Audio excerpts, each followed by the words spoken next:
Tous ces gens-là sont des gens de la vieille école qui croient que la paix, c'est la non-guerre. Non, la paix, c'est quelque chose de beaucoup plus fort. On met dans la tête des humains le fait que l'autre est détestable. Nous savons ce qu'est la guerre, nous ne savons pas ce qu'est la paix. Autrefois, la guerre était fonctionnelle. Aujourd'hui, la guerre tue, la guerre détruit, la guerre épuise, elle ne redessine rien du tout. Et la migration clandestine, qu'est-ce qui l'alimente ?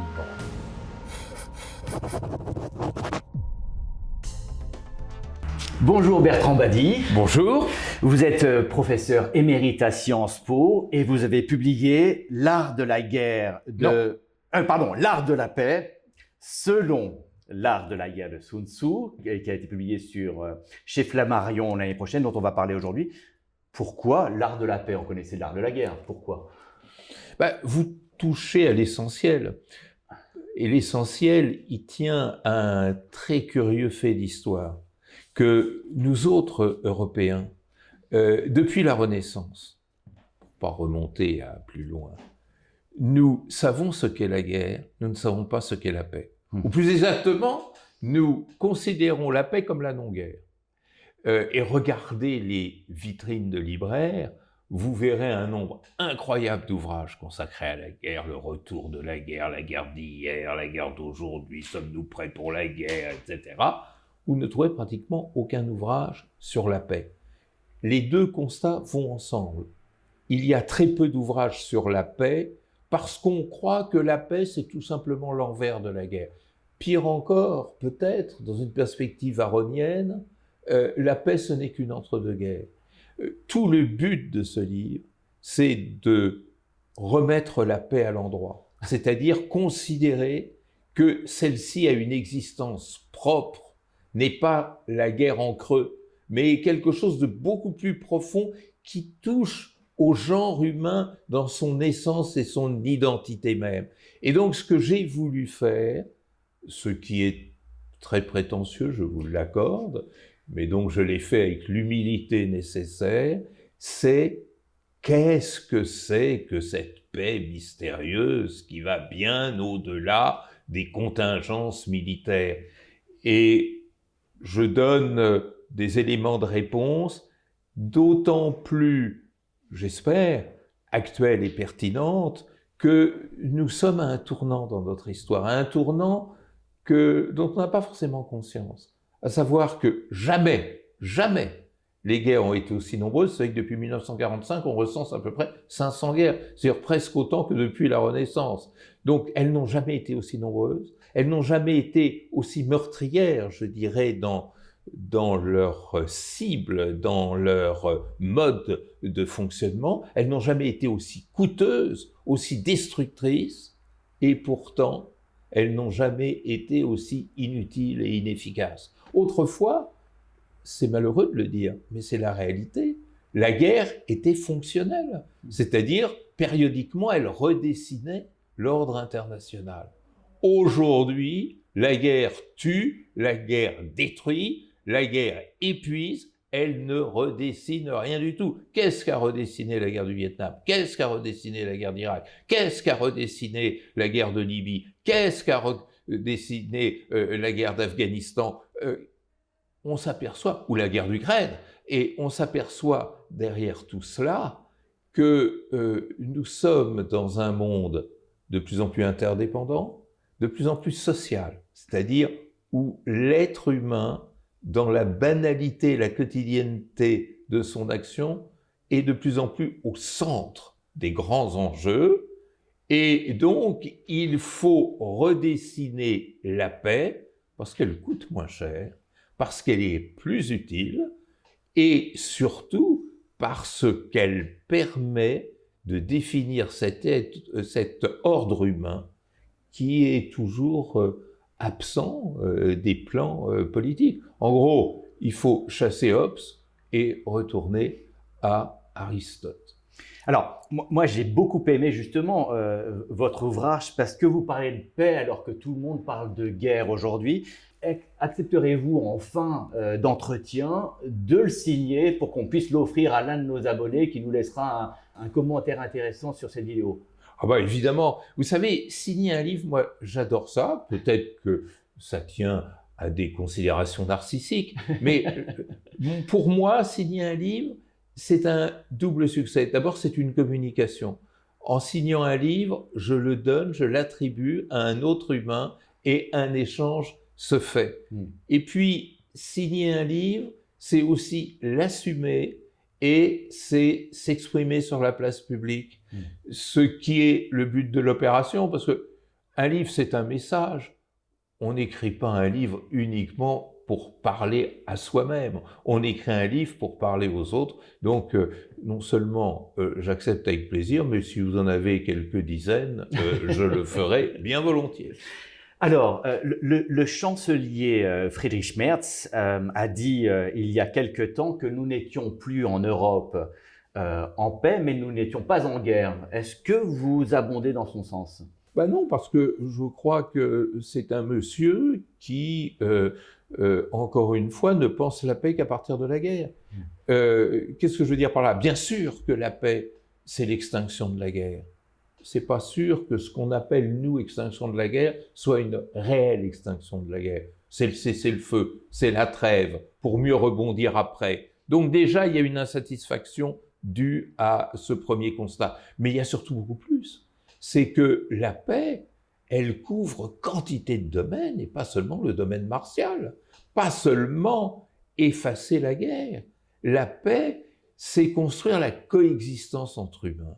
C'est assumer l'humanité. Et pour ça, il ne suffit pas de mettre un terme au conflit. Il faut d'abord les résoudre, mettre un terme. Les résoudre, c'est pas la même chose. Il faut reconnaître l'autre.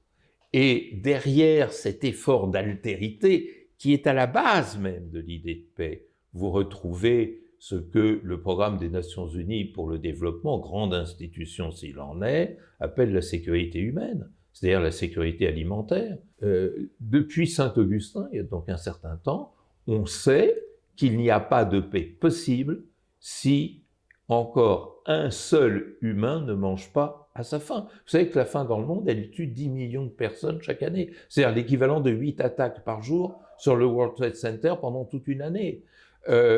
Sécurité sanitaire, on l'a vu avec le Covid, mais quantité d'épidémies réelles ou qui nous menacent. Sécurité climatique. Nous sommes dans un monde de dérèglement climatique qui est la négation même de la paix. Quand on est sous les eaux, quand on est frappé par les désertifications, on ne peut pas être en paix. Sécurité économique, la paix ne peut pas s'accorder avec la grande pauvreté. Sécurité individuelle, c'est le respect de la personne humaine. La dignité, sans dignité, il n'y a pas de paix. Sécurité culturelle, c'est-à-dire toutes ces minorités culturelles qui sont opprimées dans leur pays. Et puis sécurité institutionnelle, c'est-à-dire vivre dans une société qui ait des normes, c'est-à-dire dont les rapports sociaux ne sont pas réglés par la force ou l'arbitraire, mais par des règles librement consenties. Donc vous voyez, la paix, c'est infiniment plus beau que la non-guerre, c'est infiniment plus fort, et la paix, c'est devenu un peu comme le loto, même si ça vaut beaucoup plus. Ça coûte pas cher en réalité, et ça rapporte très gros. Simplement les politiques, mais pas seulement les politiques, il y a aussi d'autres opérateurs économiques, religieux, sociaux, trouvent à titre individuel plus de rétribution dans la non-paix que dans la paix. Alors, on va revenir sur la reconnaissance de l'altérité plus tard, mais je voudrais juste de nouveau rebondir sur cet axiome auquel nous croyons encore. La paix, c'est la non-guerre. Pourquoi pensons-nous encore de cette manière?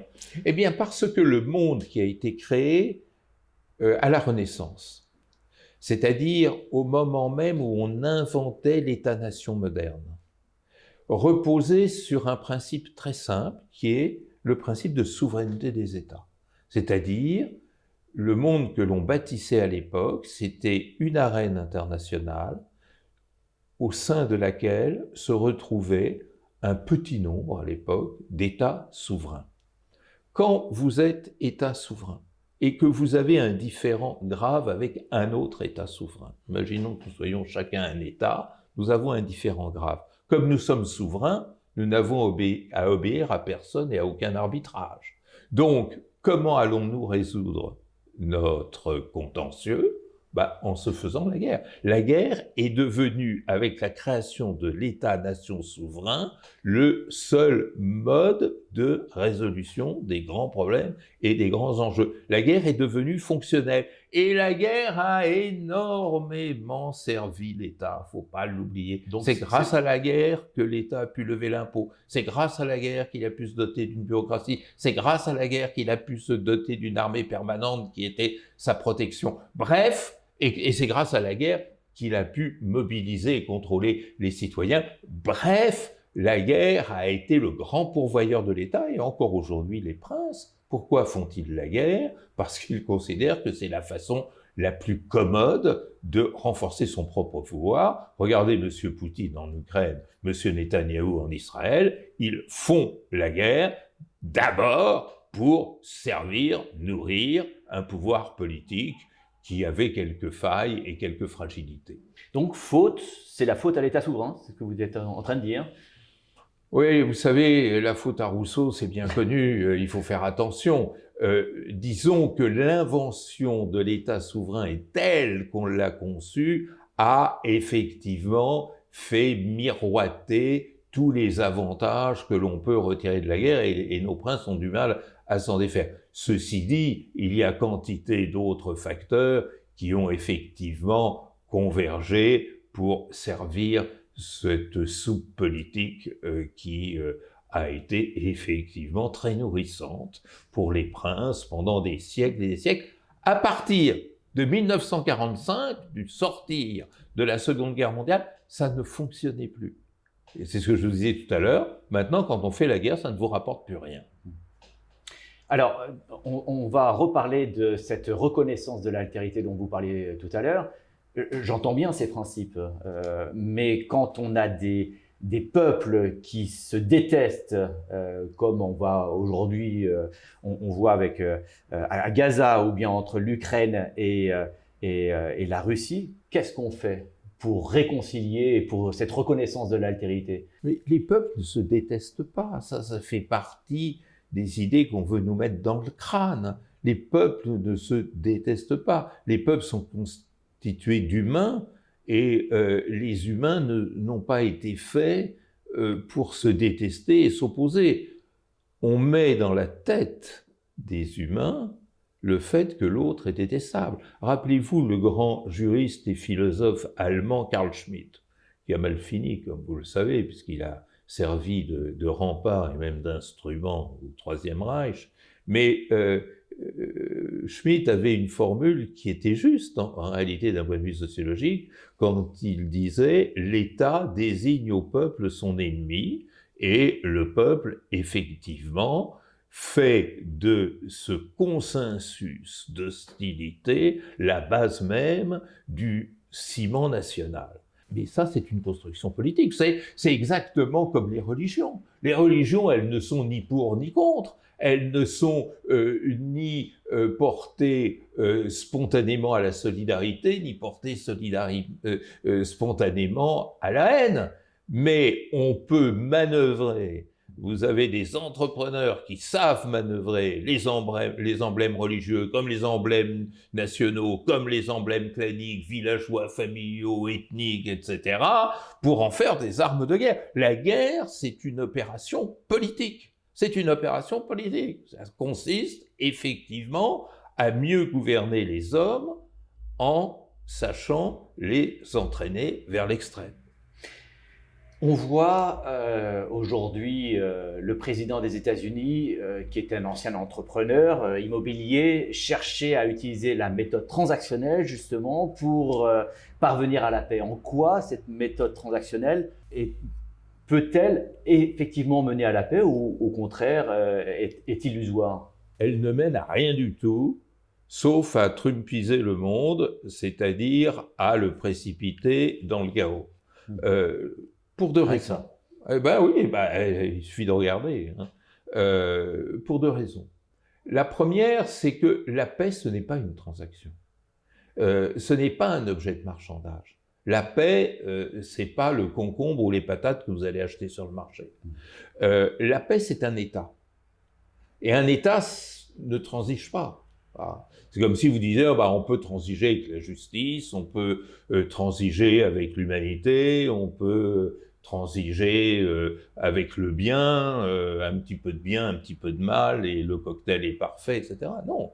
La paix, c'est, comme je disais tout à l'heure, un état de pleine reconnaissance de l'autre. Vous n'allez pas transiger dans la reconnaissance, du style, je vous reconnais, mais seulement la partie droite de votre personnage, la partie de gauche, je la trouve détestable et je vais continuer à la combattre, ou je ne sais quoi, ou je voudrais m'emparer de votre bras ou de votre pied, en échange, je vous fiche la paix.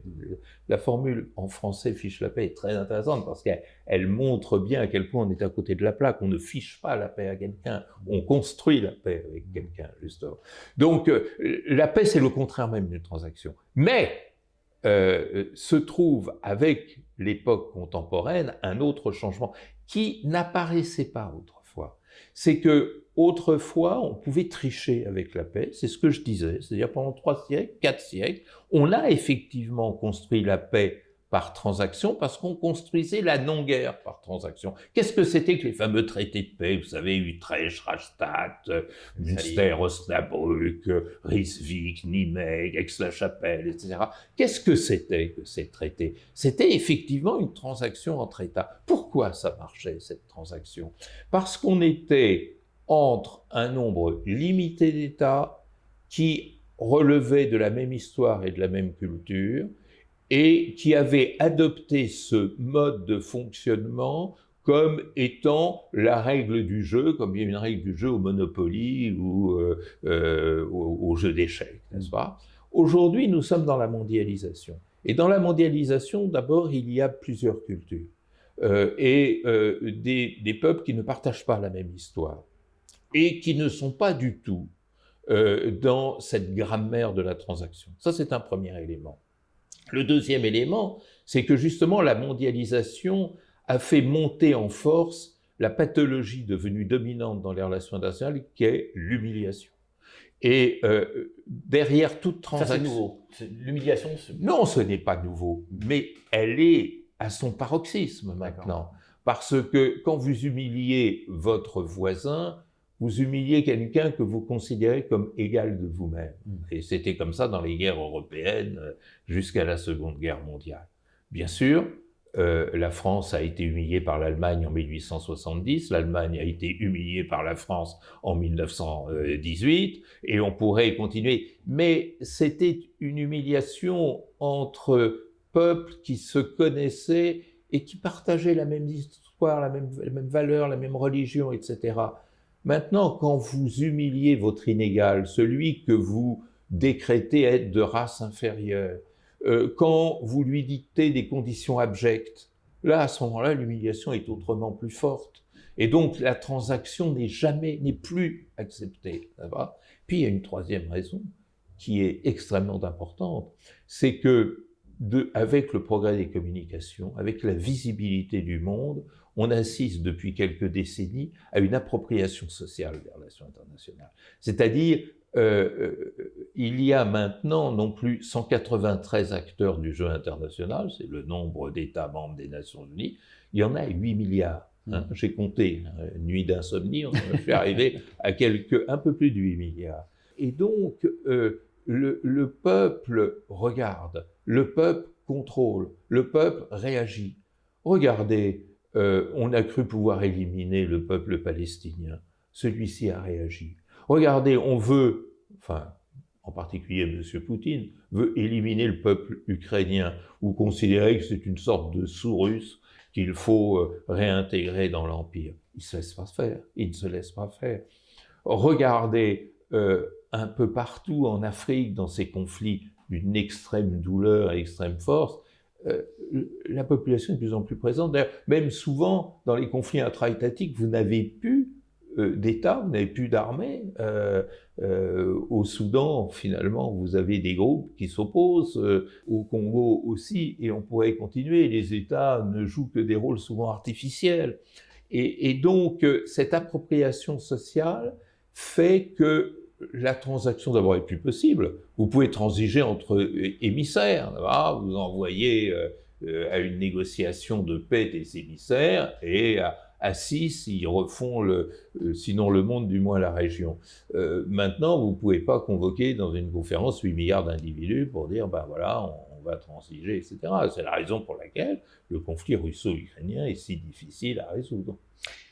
Alors, ce que j'ai particulièrement apprécié dans votre livre, c'est que vous faites des propositions justement pour parvenir à la paix. Vous dites, vous parlez de différentes choses, de l'arbitrage, de la médiation, de la diplomatie. D'après vous, on va parler justement du conflit russo-ukrainien. Qu'est-ce qu'il faudrait faire pour parvenir à une paix durable?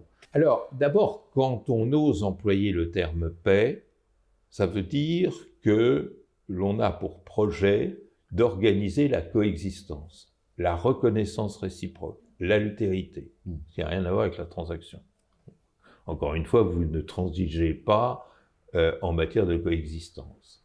Deuxièmement, vous admettez que la paix, ce que je dis dans mon livre, ne peut être que systémique, globale, c'est-à-dire ce n'est pas un arrangement technique qui va créer la paix, c'est tout le reformatage.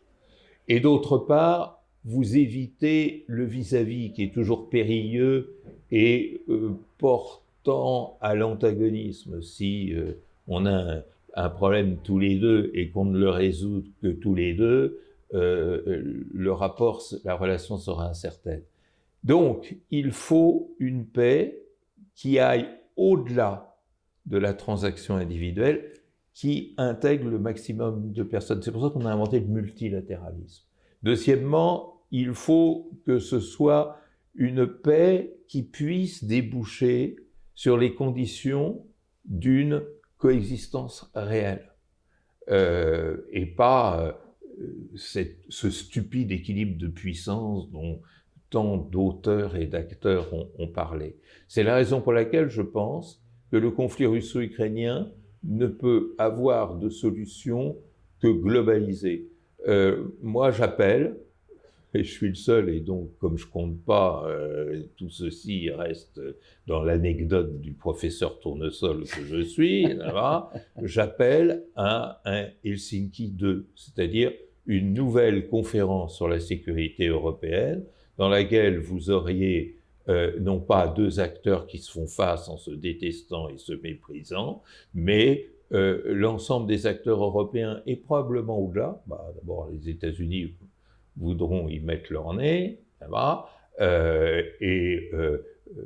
je pense que de plus en plus, des pays qui pèsent dans le monde d'un poids considérable comme la Chine ou comme de grands émergents comme le Brésil, l'Inde ou l'Afrique du Sud, etc., seront appelés d'une manière ou d'une autre aussi à y participer. Vous savez, il y avait autrefois cette formule « plus on est de fous, plus on rit ». Là, plus on est de gens sérieux, plus on est capable d'arriver à un résultat qui soit véritablement respectueux.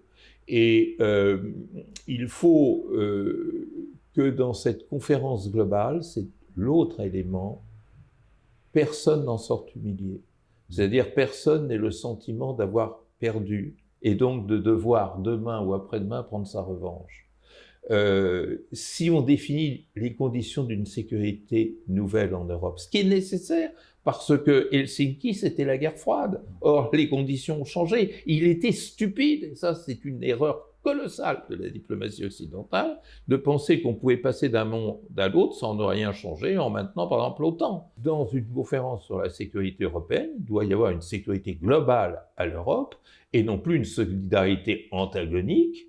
Cela passe notamment par la dissolution de toutes les organisations militaires. Ce qui suffirait peut-être à calmer le ressentiment russe et à rassurer ceux qui croient que l'OTAN est une machine à vouloir régler définitivement ses comptes à la Russie, ce qui ne serait pas juste non plus. Mais on pourrait argumenter donc dissoudre cet OTAN qui peut-être est déjà mort de fait, Pourrait-on encourager au contraire la Russie à attaquer les pays d'Europe de l'Est, voire au-delà? Pas du tout. Justement, un règlement global à l'échelle d'une sécurité commune européenne, c'est rendre impossible cet acte d'agression. Monsieur Poutine est quelqu'un qui, très cyniquement, a construit son pouvoir politique en amplifiant le sentiment d'humiliation que les Russes ont pu ressentir au lendemain de la chute du mur, lorsque maladroitement le président américain Barack Obama avait parlé de la Russie comme d'une puissance régionale. Voilà. Donc il y a eu une sorte de frustration, d'humiliation en Russie, que M. Poutine a fait, c'est le seul acte politique réel de son existence, qu'attiser pour servir ses fins de pouvoir et de puissance. Vous savez, dans les situations de cette nature, il faut priver les dictateurs sanguinaires de leur clientèle. C'est-à-dire, le jour où miser sur l'humiliation russe n'est plus rentable, à ce moment-là, on peut entrer véritablement dans un monde de paix. Donc, effectivement, donner à la Russie des garanties évidentes de sécurité et d'intégration. Je me souviens François Mitterrand qui parlait de la Maison Europe. Ben, il faut faire naître cette Maison Europe. Et bien entendu, parce que nous ne sommes pas des naïfs, nous ne devons pas être des naïfs, prendre toutes les mesures nécessaires pour que la tentation, non plus de revanche, parce que ce ne serait pas une revanche, mais d'agression renouvelée, ne vienne pas à l'esprit des dirigeants ou des nouveaux dirigeants de la Russie. Et tout ce qu'il faut faire, ça veut dire, y compris penser au réarmement de l'Europe pour prévenir des guerres futures? Oui, vous savez, c'est en même temps vrai et trop simple. Bien sûr que le désarmement est une formule naïve, mais l'armement est aussi une formule naïve. Penser que l'on arrivera à la paix durable par le désarmement, c'est naïf. Penser qu'on arrivera à la paix durable en se réarmant, c'est naïf également. C'est-à-dire, on n'arrivera à la paix que si on tisse la paix. Et on n'a pas encore commencé à le faire. C'est ça le problème. On a loupé formidablement une occasion dans la dernière décennie du XXe siècle, les années 90, où le président des États-Unis, M. Clinton, sa secrétaire d'État, Madeleine Albright, n'avait pas du tout mesuré l'enjeu. À cette époque, la Russie était disponible à un véritable accord. Bon, et il faut tisser cet accord de paix. Sur cette base-là, évidemment, on ne va pas désarmer totalement. Ce serait suicidaire. Mais penser qu'il suffit de s'armer pour se prémunir et dissuader, ça c'est tout aussi naïf. En fait, les relations internationales, c'est une bataille entre naïfs. Les naïfs 1 et les naïfs 2, ou les naïfs A et les naïfs B. Le naïf A, c'est désarmement, désarmement. Le naïf B, c'est armement, armement.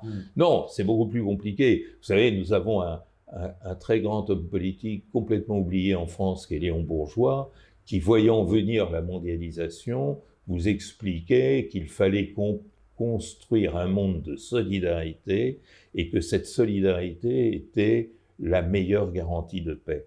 Il y a du travail à faire. Plus récemment, Kofi Annan militait exactement dans la même direction.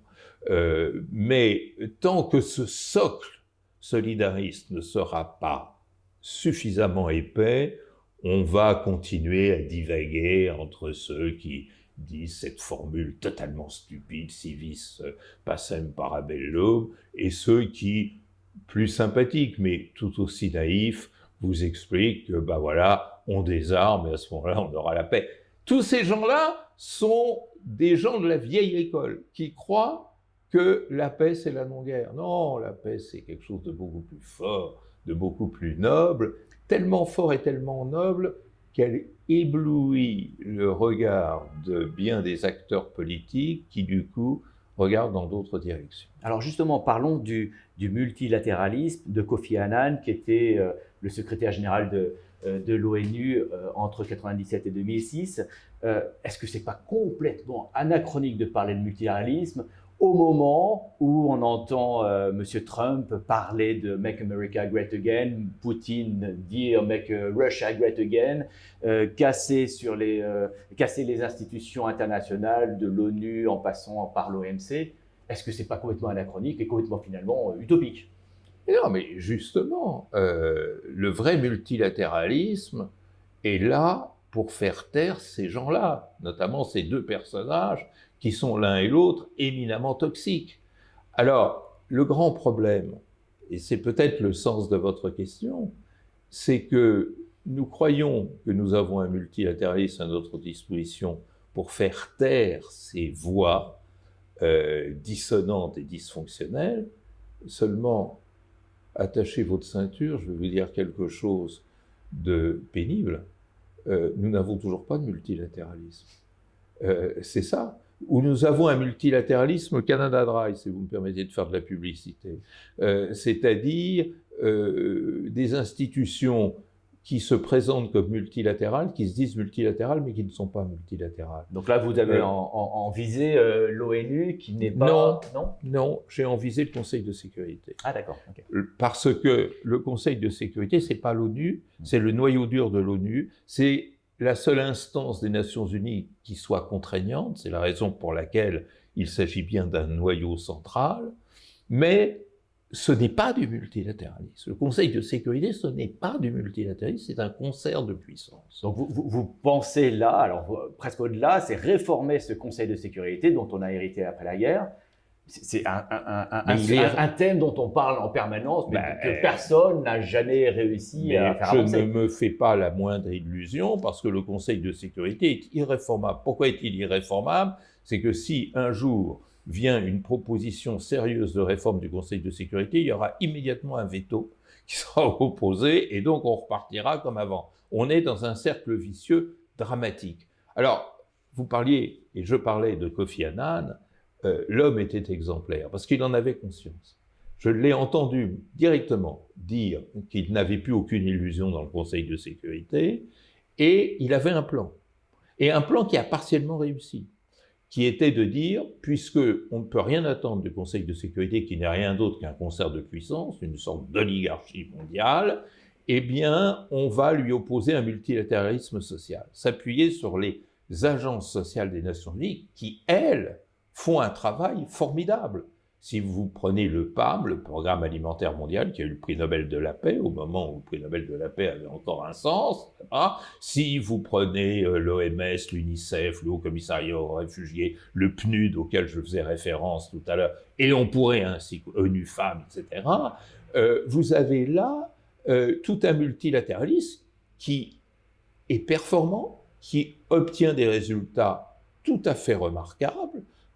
Pensez que l'OMS a éradiqué la variole en Afrique, que le PAM a sauvé de cette faim mortelle dont je parlais tout à l'heure des millions d'êtres humains. Et on sait maintenant, par des travaux très précis, que les nouveaux conflits internationaux, notamment ceux du Sud global, sont souvent le résultat direct ou indirect de ces insécurités humaines. Donc, en promouvant le multilatéralisme social, on promeut la paix, mais on ne règle pas l'essentiel. L'essentiel étant effectivement la solution des guerres, et là, le Conseil de sécurité a un zéro pointé. Alors, on va parler très concret avec le plan Witkoff, cet émissaire américain qui... russe, vous voulez dire. Witkoff, en fait, c'est l'ambassadeur de M. Poutine aux États-Unis. D'accord. Donc, cet envoyé américain, peut-être sous influence russe, voilà. qui donc a proposé un plan. Mais juste avant qu'on en parle, je voudrais simplement rappeler à notre public que cette chaîne est complètement indépendante et qu'on a besoin de vous comme abonnés. Et si vous avez bien sûr apprécié cette vidéo, n'hésitez pas à poster des commentaires et à cliquer sur l'icône « Aimer ». Alors, on revient sur ce plan de paix. Est-ce que vous pensez que cette approche fonctionne ou bien ne va qu'attiser en fait justement l'humiliation dont vous parliez tout à l'heure? Vous savez, si cette approche fonctionnait, on le saurait déjà depuis longtemps. faut quand même pas oublier une chose, c'est que on va bientôt commémorer le triste 4e anniversaire de la guerre russo-ukrainienne, en février prochain, on n'est plus tellement loin, hein, c'est dans 2 mois. Combien de tentatives transactionnelles ont été amorcées et n'ont pas abouti? Est-ce qu'un jour on finira par arriver à quelque chose? Je ne sais pas, je n'écris pas d'horoscope, mais ce que je voudrais dire, même si ça risque de décevoir et faire de la peine, c'est que si on y arrive par cette méthode-là, ça sera une pause et la guerre reprendra d'une manière ou d'une autre. C'est-à-dire, c'est exactement ce dont nous parlions tout à l'heure. Cette méthode transactionnelle, c'est la chronique, non pas de la paix, mais de la non-guerre. Est-ce que, je vous interromps, est-ce que la pause n'était pas préférable à la guerre? Mais la pause est toujours préférable. Quand on est sous les bombes, savoir qu'à partir de demain matin, on ne le sera plus, c'est bien entendu appréciable. Mais si c'est un moyen de prendre un nouvel élan pour repartir plus fort, je ne suis pas sûr que ce soit vraiment la solution qu'il faille rechercher. Ce que vous soupçonnez du côté de la Russie? C'est pas que je soupçonne, c'est mécanique, ce genre de choses. Et c'est pas seulement dans le conflit russo-ukrainien, c'est exactement la même chose dans le conflit israélo-palestinien, avec ces circonstances aggravantes que les Palestiniens ne sont même pas un État, ne sont même pas reconnus. Monsieur Poutine aimerait bien que l'Ukraine ne soit plus reconnue comme État, mais pour l'instant c'est un État. La Palestine, elle n'a toujours pas ce statut d'État, en tous les cas, de manière claire et imposable à tous. Donc, c'est la mauvaise méthode. Et en ce qui concerne l'Ukraine, c'est triplement une mauvaise méthode. Au-delà de ce que je disais tout à l'heure, c'est-à-dire rester dans ce scénario de la guerre, non-guerre ou de l'entre-deux-guerres. C'est d'abord une mauvaise méthode parce que, comme je le disais tout à l'heure, nous sommes dans un temps de l'appropriation sociale des relations internationales. La voix des Ukrainiens compte. La voix de la population ukrainienne compte. Je ne veux pas être méprisant avec mes ancêtres, nos ancêtres, mais du temps des rois en France, quand la Franche-Comté passait de l'Empire au Royaume de France, les Francs-Comtois n'y voyaient pas grande différence. Aujourd'hui, c'est tout autre chose. Et on sait qu'il y a une formidable résistance sociale ukrainienne à l'idée d'un transfert de territoire. Et d'ailleurs, si la troisième armée du monde s'est ridiculisée au point de ne réussir qu'à contrôler au bout de 4 ans que 18% du territoire ukrainien, c'est en grande partie dû à cette résilience sociale. Tant qu'on ne saura pas intégrer le vœu profond de la population ukrainienne, eh bien on fera de l'artifice, et l'artifice, en matière de guerre et paix, c'est extrêmement dangereux. La deuxième raison, c'est que, imaginez qu'une vraie transaction territoriale se fasse, comme ce plan ridicule en 28 points que nous a servi M. Trump dans une version mal traduite en anglais, une version russe mal traduite en anglais. Ce serait la première fois depuis 1945-46, disons, puisqu'il faut laisser de côté les résultats immédiats de la Seconde Guerre mondiale, ce serait la première fois qu'une cession territoriale aura été reconnue sur le plan juridique. Alors je laisse de côté la décolonisation qui est une autre histoire, mais regardez, avant la Seconde Guerre mondiale, ça se faisait tout le temps des cessions territoriales. Il y en a des centaines dans l'histoire des relations internationales. Depuis 1946, ça ne s'est plus fait, et les rares fois que ça s'est fait, ça n'a jamais été reconnu par le droit international. Regardez Chypre Nord, toujours pas reconnu, conquis par les Turcs en 1974. Regardez l'Abkhazie ou l'Ossétie du Sud, prise par la Russie à la Géorgie, et on pourrait ainsi continuer. Regardez même la création du Kosovo, qui n'est toujours pas reconnu en droit international comme État souverain. Donc, ce serait une véritable catastrophe. La troisième raison qui, moi, me ferait parler d'échec, ça rejoint ce que je disais tout à l'heure, ça veut dire que la sécurité européenne est, je dirais, à ce moment-là dans une situation plus dramatique qu'elle ne l'a jamais été, y compris pendant la guerre froide. Pendant la guerre froide, j'étais jeune lycéen, écolier, lycéen, puis étudiant pendant la guerre froide, mais je me souviens très très bien que personne n'imaginait une modification des frontières à l'intérieur de l'Europe. Alors, penser que ce qui n'était pas possible pendant la guerre froide deviendrait normal aujourd'hui, c'est à nouveau attentatoire et terriblement déstabilisant. Donc, tout est possible. Vous savez, je dis toujours à mes étudiants que la cause première des faits internationaux est dans la tête des gens. Et moi, mon métier n'est pas de faire de l'analyse psychologique clinique de M. Poutine, de M. Zelensky ou de M. Trump, si du moins il y a quelque chose à regarder à l'intérieur de la tête de M. Trump. Bah, mais de toute manière, si un accord de cette nature venait à se profiler, eh bien, non seulement il serait menaçant, mais il serait terriblement fragile. Tout à l'heure, vous avez vous avez fait un plaidoyer en fait pour cette ou ces méthodes préventives qui permettraient d'éviter des conflits. Vous avez rappelé cet effondrement soviétique et les années Clinton avec Madeleine Albright à partir de 1993. Qu'est-ce qu'on a loupé exactement à ce moment-là avec la Russie? Qu'est-ce qu'on aurait dû... Tout. Je veux dire, la présidence clintonienne, Dieu sait s'il y a eu de mauvaises présidences aux États-Unis. En ce moment, on est servi, je crois que de toute façon, on a atteint le paroxysme. Mais la médaille d'argent de l'échec, après avoir décerné médaille d'or à l'actuel président, la médaille d'argent de l'échec et de la catastrophe, c'est à M. Clinton que je la donnerai. Parce que nous avions à ce moment-là une fenêtre d'opportunité qui n'a pas été utilisée. Je vous citais François Mitterrand qui parlait de la Maison Europe, mais je me souviens aussi des efforts du chancelier Kohl en Allemagne, mais également même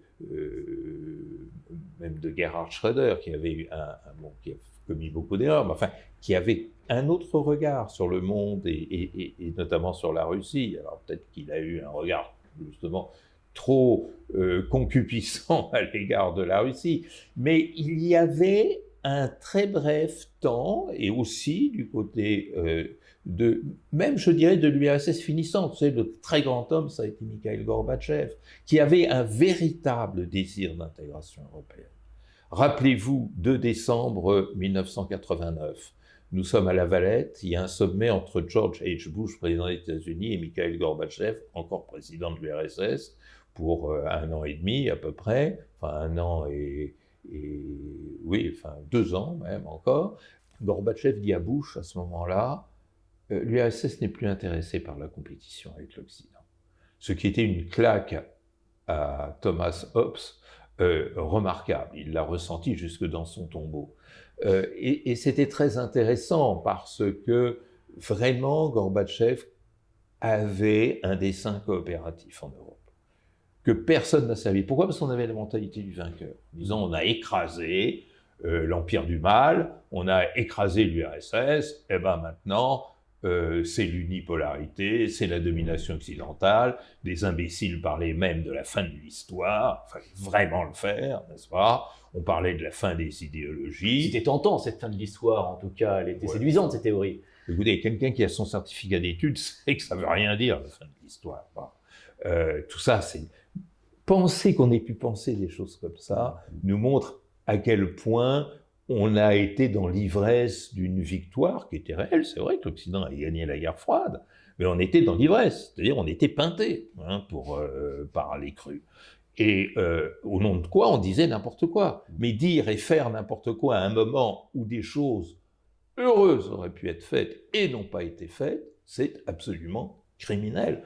On le paye en ce moment, on le paye dans notre incapacité de gérer cette folie transmise au maître du Kremlin, on le paye à travers notre ignorance crasse d'un Sud global qu'on ne veut pas voir et qui est de plus en plus incontournable, on le paye à travers ces lubies issues de l'école de Chicago qui chantait avec la chorale de tout à l'heure de la fin de l'histoire, là-bas, et qui nous faisait miroiter un ordre mondialisé où la richesse d'un petit nombre ruissellerait sur tous les autres.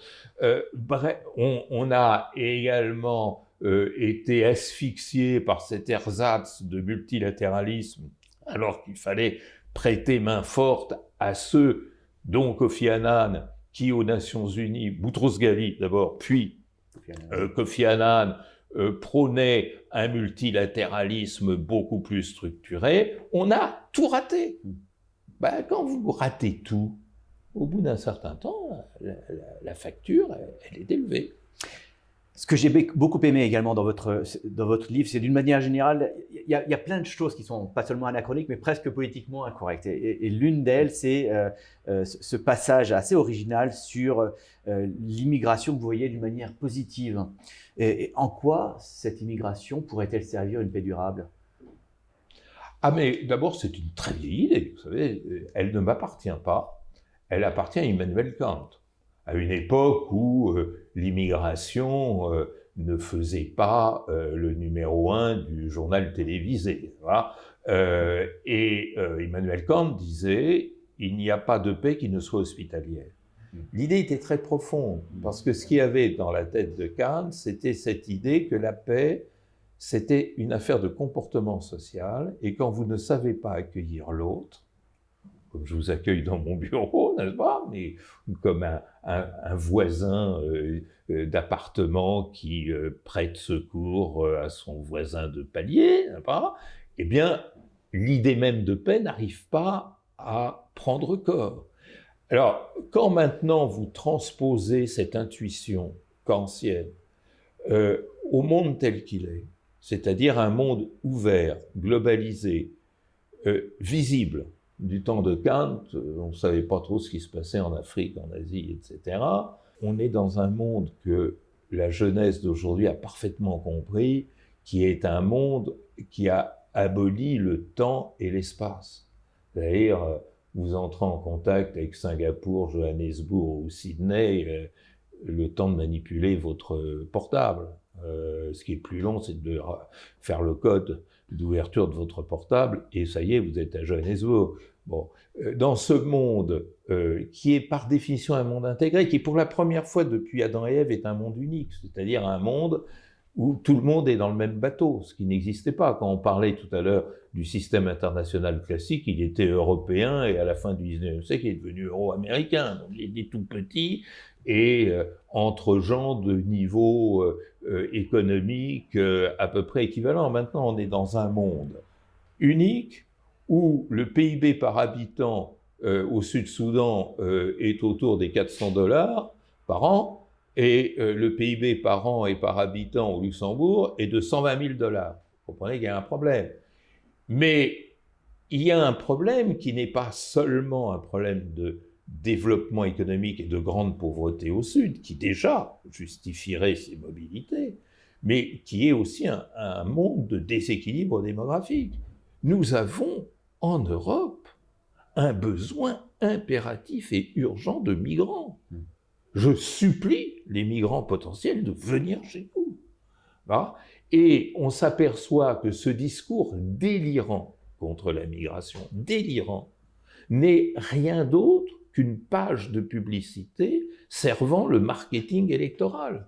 Parce que vous avez beaucoup plus de chances de vous faire élire en allant comme les gens du Front National ou du Rassemblement National sur les marchés en disant « ma pauvre dame, si vous avez des problèmes économiques ou de sécurité, c'est la faute des étrangers », vous savez, ces fameux étrangers que Fernand Reynaud avait pointé du doigt, vous savez, qui mangent le pain des Français.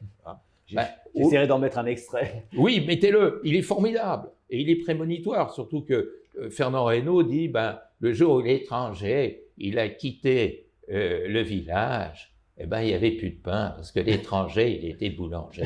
Ben, nous avons besoin des migrants pour fabriquer notre richesse. Et nous avons besoin d'une migration régulière, parce que ce qui coûte, dans tous les sens du terme coûter, c'est pas la migration, c'est la migration clandestine. Et la migration clandestine, qu'est-ce qui l'alimente? C'est justement la répression anti-migratoire. Si on arrivait à une gouvernance saine de la migration, encourageant le migrant, mais en sachant effectivement donner à cette migration toute la légalité et la visibilité nécessaires, ce serait une source considérable d'enrichissement. Parce que le migrant, qu'on le veuille ou on ne le veuille pas, s'il est en situation régulière, il va payer des charges sociales, il va payer des impôts, et de toutes les natures qui soient, il va participer à la production de la richesse du pays. Donc, le migrant est une aubaine. Et puis, j'ajoute quelque chose d'humain. Le migrant qui vient d'ailleurs, là, c'est plus Fernand Reynaud que j'ai envie de citer, mais Dalida, cette formidable chanson Salama, un homme des sables, de ces prairies sans arbres, a quitté son pays, parce que pour lui, le paradis, c'est un jardin sous la pluie. Et c'est très beau. Il va venir d'une autre culture et d'une autre civilisation, il va participer à notre production commune, et il va nous apprendre l'altérité. Il va nous apprendre la richesse propre à son histoire, à sa culture, à sa sensibilité. Il va nous la communiquer. Et nous allons lui apprendre notre culture. Vous savez, mon père était migrant. Mon père, il m'a appris Ferdowsi, le grand poète épique de la Perse. Donc, migrant d'Iran, hein, on est d'accord. Mon père était migrant de Perse, oui. De Perse. Il est venu dans ses valises avec cette formidable poésie de Ferdowsi, le Shahnameh, le livre des rois, et lui, il a appris Corneille et Racine. Et vous savez, moi, le summum de mon bonheur, mais c'est vrai, je vous confesse même une partie de mon intimité, c'est le soir avant de m'endormir, c'est de déclamer une tirade du Cid, un morceau par exemple, le formidable songe d'Athalie, de Racine, et de le combiner en déclamant des vers du Shahnameh. Ils sont aussi beaux l'un que l'autre. Eh ben, la migration réussie, c'est celle qui fait composer ces beautés du monde. C'est un Pablo Picasso qui va s'extasier devant un masque de Guil et va l'intégrer dans sa production artistique en peignant les Demoiselles d'Avignon. C'est savoir trouver dans l'autre la richesse que l'on n'a pas et qui va devenir votre richesse. Ça, c'est le grand miracle de la migration. Alors, tous ces médiocres qui viennent cracher sur la migration, tout simplement pour estorquer quelques voix à des électeurs un peu naïfs, c'est sale, c'est sale. Et on pourrait, justement, ces personnes pourraient vous rétorquer qu'encourager une migration légale dont on a besoin pourrait au contraire encourager également une immigration illégale. Qu'est-ce que vous dites à ça? Mais non, parce que si la migration est totalement légalisée, si la migration appelle la migration, cette deuxième devra passer par le filtre de la légalisation. À partir du moment, vous savez, on peut contourner la loi quand on la perçoit comme étant une contrainte. À partir du moment où la loi n'est pas une contrainte, mais un support, une aide, au contraire, elle devient positive. Mais de toute manière, tout ça, c'est de la propagande, c'est de la vile propagande, parce que, contrairement à ces fameuses thèses sur la submersion, sur le grand remplacement, tout ça n'est absolument pas documenté. La réalité des chiffres montre que, vous savez, l'essentiel de l'immigration est l'issue de Sud. Les pays africains ont entre eux à supporter la migration de leurs voisins de manière infiniment plus lourde que nous, ce dont nous héritons comme migration et qui est insuffisante à notre économie et à notre survie. Et puis, il faut quand même de temps en temps, c'est la vraie paix, c'est ça, c'est savoir se mettre dans la peau de l'autre. La vraie paix, c'est aussi mesurer la douleur, la souffrance que représente la migration pour le migrant. Moi, je l'ai vécu à travers mon père. Mon père est venu en Europe en 1928 pour faire ses études, passer son bac, faire ses études de médecine. Mais vous croyez que c'était toujours heureux et agréable d'être séparé d'une famille? Il fallait à peu près 3 semaines, 4 semaines pour aller à l'époque la rejoindre. Vous croyez que c'était agréable de se retrouver projeté dans une société dont on devait totalement maîtriser les codes et que par définition on ne savait pas maîtriser, où on était moqué par des imbéciles qui savaient rigoler de l'accent de mon père ou de certains de ses comportements? La vie du migrant, c'est une vie de souffrance. Et c'est une vie de souffrance que nous devons aider à apaiser, justement, et non stigmatiser de manière si facile et si bête. Vous parlez d'Erasmus dans votre livre, en disant que voilà, c'est le grand succès de l'Europe qui permet des échanges internationaux pour les étudiants. Et vous parlez même d'un Erasmus Mundus qu'on pourrait… Oui, qui existe. Qui était… Erasmus Mundus, Erasmus a été un grand succès à l'intérieur de l'espace européen. Et donc, certains se sont dit, mais pourquoi ne pas en faire bénéficier les pays extra-européens et ne pas faire bénéficier nos étudiants de séjours d'études en Asie, en Afrique, en Amérique, etc. Vous savez, bon, moi j'ai eu une chance extraordinaire. Au soir de ma vie, je dois dire que j'ai eu une vie formidable pour bien des raisons. Vraiment, je suis l'homme le moins à plaindre de la planète, peut-être, ou presque. Mais la plus grande chance que j'ai eue, c'est de vivre toute ma vie avec des jeunes de 20 ans. Et donc, de me mettre à la page. En fait, c'est eux qui m'ont appris les relations internationales. J'ai un peu conceptualisé leur discours. Et puis voilà. Bien modeste, hein. L'affaire a été… Non, je crois véritablement. Il faut écouter la jeunesse de 20 ans. Il faut écouter la Gen Z, par exemple, aujourd'hui, qui nous dit des choses que nous, vu notre formation, nous ne pouvons pas spontanément comprendre. Et une chose, justement, que me disent les jeunes aujourd'hui, c'est que leur voisin, sur leur banc en amphi, il est de Singapour, puis celui d'après, il est de Lagos au Nigeria, puis celui d'après, il est de Bogota.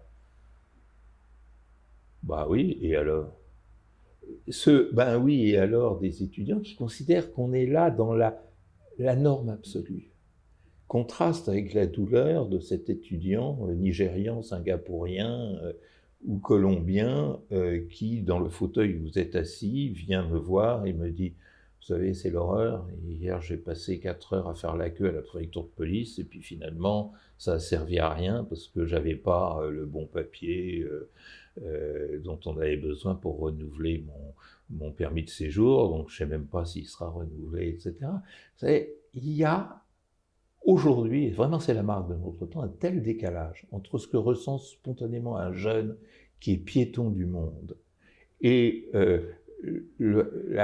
l'administration étatique, qui est la projection de Philippe le Bel, que effectivement nous vivons les douleurs que nous connaissons, et surtout nos amis qui viennent d'ailleurs. Reprenez la chanson de Dalida, elle continue. Mais je la mettrai dans la description de la vidéo. S'il vous plaît, parce qu'elle est extraordinaire, elle nous dit tout d'un coup le migrant a vu le fleuve, il était content, il a vu la verdure et il considérait qu'il était arrivé. Et puis Dalida, dans la strophe suivante, dit « Ce n'était qu'un mirage, il n'y avait que du sable ». Et le migrant a repris son chemin, mais il finira par trouver le puits de la liberté. Moi, je veux dire que je suis profondément ému quand j'entends ce genre de discours, parce que c'est vraiment l'expression très forte du destin de l'humanité aujourd'hui et des souffrances de l'humanité. Vous savez, moi je dis toujours à mes étudiants que les relations internationales, c'est la science des souffrances du monde. Et là, on est au cœur du sujet. Alors quand je pense qu'il y a des gens qui s'acharnent là-dessus, je dis ces gens-là, non, ils sont encore au temps de Jules Ferry, qui n'a rien à faire au Panthéon, d'ailleurs, par parenthèse. Une dernière question avant de passer à une rubrique intéressante. Les médias traditionnels, que ce soit le journal télévisé ou bien les journaux au kiosque à côté, pensez-vous qu'ils parlent des relations internationales en général et peut-être du conflit, on va parler du conflit russo-ukrainien en particulier, en parlent-ils bien et sont-ils en partie responsables de la paix ou de la guerre ou du conflit actuel?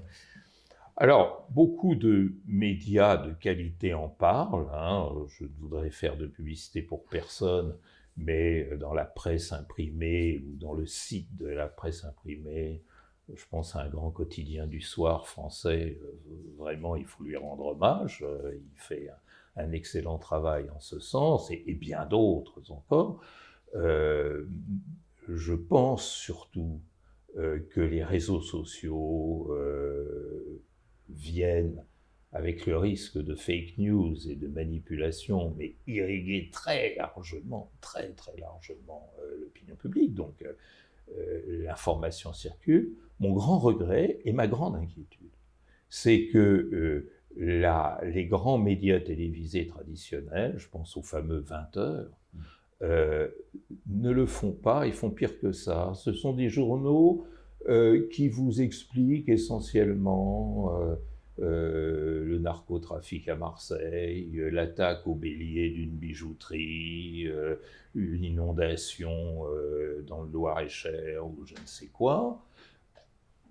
Ce ne sont pas des informations inutiles, mais qui sont grossies, qui prennent une telle place qu'elles engendrent la peur, c'est-à-dire on est dans une espèce de timorocratie, n'est-ce pas, faire peur aux gens. On voit les résultats que cela donne dans cette espèce de vague néo-populiste, et effectivement ont cette malencontreuse tendance à négliger l'information internationale. Moi, j'ai été très choqué. C'était le 22 novembre, au journal télévisé de France 2, samedi soir. Deux grandes informations venaient de tomber. Le plan 28 points sur l'Ukraine a eu le droit à 15 secondes. 15 secondes. Et la clôture de la COP 30 à Belém a eu le droit à 10 secondes. Mais à côté de ça, on a des reportages. Alors, je vous citais les tragédies, micro-tragédies, ou ce qui aurait pu être une tragédie, mais qui ne l'a pas été. Mais vous avez, hier soir, il y avait un reportage sur la récupération des pneus dans les vieux camions qui ne fonctionnent plus. Bon, je veux bien, mais par rapport à toutes les souffrances du monde, un petit décalage. On va passer à cette dernière rubrique qui s'appelle Oui, non, Jein. Alors, Jein, vous savez que je suis franco-allemand, c'est un mélange, c'est pas un vrai ni oui ni non comme on a en France, c'est une vraie proposition qu'on affirme comme étant une alternative au oui et non. Donc, simplement me dire… C'est la réponse normande. Ma femme étant rouennaise, j'ai mieux fonctionné à la normande. Alors, vous aurez probablement des facilités pour y répondre. Le couple franco-allemand continue d'être la force motrice de l'Europe. Je n'ai le choix que de dire oui, non ou Jein. Réponse normande. Donc Jein. Voilà. La France est le leader de l'Europe. Non. L'Allemagne est le leader de l'Europe. Non. L'Europe joue son rôle dans la résolution du conflit en Ukraine et à Gaza. Non. Il n'y a plus d'alliance entre l'Europe et les USA. Oui. Il faut bâtir une nouvelle alliance avec la Chine. Non, parce que l'alliance en soi est dépassée. D'accord. Alors… Un partenariat, si vous aviez demandé partenariat, j'aurais répondu oui. D'accord. Alors, Fall, si ça vous Alors, je vais changer la question d'après. Il faut bâtir de nouvelles relations pour l'Europe, la plaçant à équidistance entre la Chine et les USA. Non, parce que ce n'est pas une question d'équidistance. C'est une question de partenariat. Vous n'êtes pas partenaire à équidistance, vous êtes partenaire. Il faut travailler avec tout le monde. Il faut travailler avec tout le monde. Mais dans un monde où les distances sont abolies, l'équidistance n'a plus grand sens. Et la question la plus essentielle de tout l'entretien, il faut prononcer le nom du président actuel des États-Unis, Donald Trump. Trump. Trump. Il s'appelle Trump. Oui. Il s'appelle Trump. Oui. Donc, c'est oui. son nom, j'y peux rien. Y a-t-il une raison à ça?